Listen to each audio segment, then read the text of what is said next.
This presentation provides an example of how the Sport and Recreation Spatial GIS can be used to investigate factors relating to sport participation, population demographics, population projections, along with facilities, to provide evidence for future investments in facility development. For this hypothetical example, NEP will have funding in collaboration with state government to spend on facility development and want to know where they can maybe best invest this money.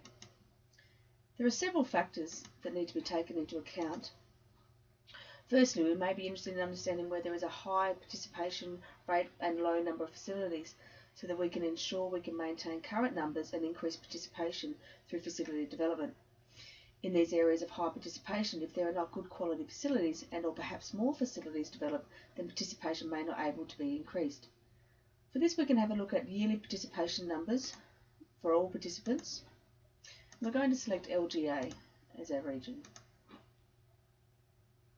We can see here areas of high participation and low participation with the corresponding shadings indicating the number of participants per LGA. We can also select on overlays to view the facility locations, so where you can see where all of the netball facilities are. However, we may also be interested in understanding the rate of participation per the population. For this, we select yearly participation rate. Now we can see the rate of participation per the population of those areas and can clearly see those areas of higher participation indicated by the darker shading.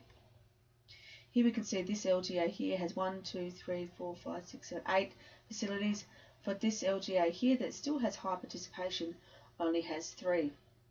So we can click on the LGA of Toowong and understand a little bit more. We can see here it has a high participation rate of over 6% of the population. It's high here in benchmarking against other LGAs. If we look at the facilities more closely, we knew there was only 3 facilities in all of Toowong, and we can see here that in this recreation reserve there's only 2 netball courts, and they're made of asphalt and they're very old and in poor condition. The other Coronga Reserve has many more facilities. And on the other side of the LGA, over here to the west, we can see that Tallangatta only has 1 court as well.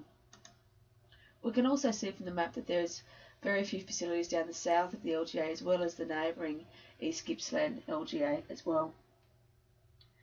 Another option for facility development may be to investigate low participation and low number of facilities, and that if we improve the facility accessibility, it may drive increased participation. We can see here that Mansfield is an area of low participation rate and only has 2 facilities. So we can see that Mansfield is way down in contrast to other LGAs. We'll click on facilities in the Mansfield area within the 50 k's. We can see here that Mansfield Recreation Reserve only has 1 court. The Eastern Eildon Community Basketball Centre has 2 courts. Bonnie Doon has only 1 court as well.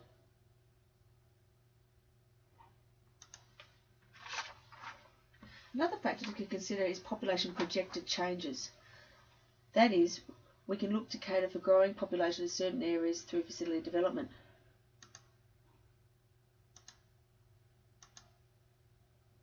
For example, if we look at the immediate future, we can see that 2 of our previously defined regions of potential facility need, Mansfield and Toowong, are in areas where there are going to be population growth, whereas these areas of orange show that the population is going to decline in the near future. Another high growth area here we can see is Whittlesea. There's going to be a large increase in population here. However, there is only a few facilities there at the moment, and some of these, if we zoom in more closely, we can see here with Whittlesea that these facilities there are really quite old and indicated being poor condition, yet there's going to be a much increase in population. There are many factors that need to be considered when planning for facility development, and this just provides an example of some of the things that could be taken into account for evidence-based planning and development. Other factors not covered in this demonstration but are able to be investigated easily are the relationship between the number of coaches, umpires, participation and facility development.